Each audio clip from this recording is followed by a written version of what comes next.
Crocodiles and alligators. Ever seen one? Scary. I saw one once in Florida in the marshes. In fact, there's so many of them down there, they've even got signs on roads saying alligator crossing, where they come out of the marshes and the swamps and cross the road. Really? Want to draw one? OK. Let's start with a big, fat, oval body.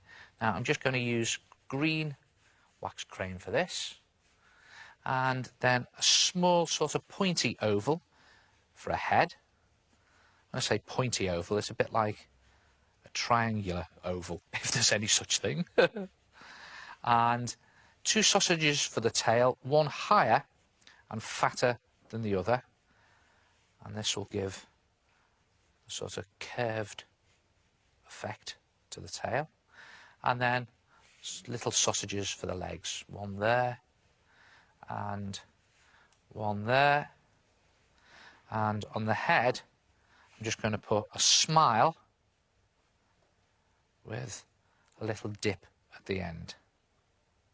Like that. So, OK, once you've got this gator guide, you can make it look more lifelike. Start by outlining the shape of the head and do it jagged to show that it's rough skin. I'm going to go all over the body with this sort of jagged, rough skin effect.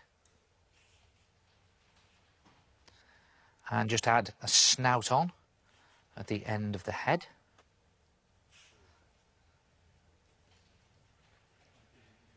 And an eye.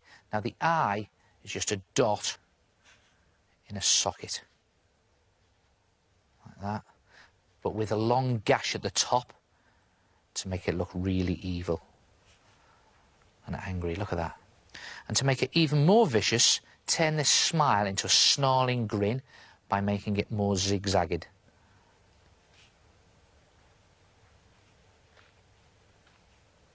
And then just draw some lines down the top of the back, like that. And again, make them slightly zigzagged with a row of scales on the top. Some rows of scales just on the underside of its belly.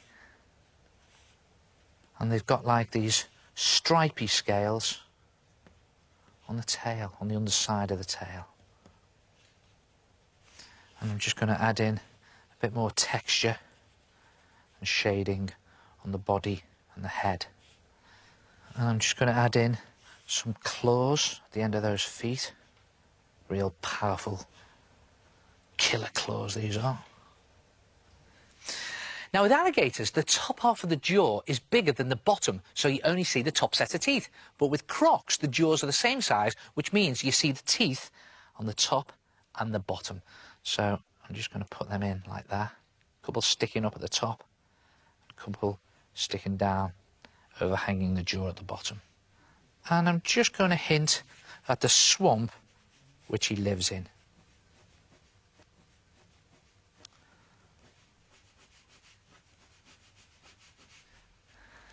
And there he is, a crocodile. Of course, there is an easier way to draw a gator or a croc. Try it yourself. Draw a crocodile or an alligator.